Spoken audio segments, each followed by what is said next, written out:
Alright mga amigos, wagi sa kanyang pagbabalik boxing si Conor the Destroyer Benn matapos ang halos 1.5 taong tigil boxing mula nang masangkot sa performance enhancing drugs. Ongoing pa rin ang kanyang kaso sa UK pero binigyan na po siya ng pahintulot lumaban sa USA.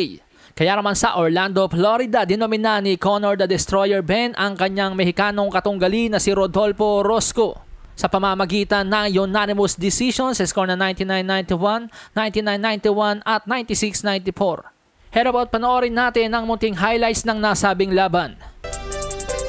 Kamao sa kamao, lakas sa lakas, matibay ambisyon ay maging hari sa loob ng ring, puspusan na nagsanay, kumawala sa pagiging ordinaryo, maihanay sa mahusay. Bawat suntok sulit, okay, sa ilang segundo kay oso lit. Walang inaayawan, walang inaatrasan, bakbakan kung bakbakan, determinado makapagpukpukan. Madadaig yan ang panggulat, lagi ang patama, walang sinisino. Palaban, pagmasdan, pagtungtong sa ring. So ang napansin ko lang sa laban mga amigos, talagang ang kunat po nung Mexicano.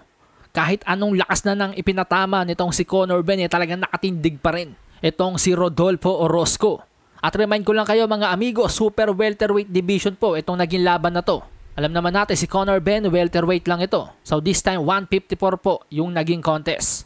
May ring rust ba ako nakita? Para sa akin po mga amigos, wala naman po.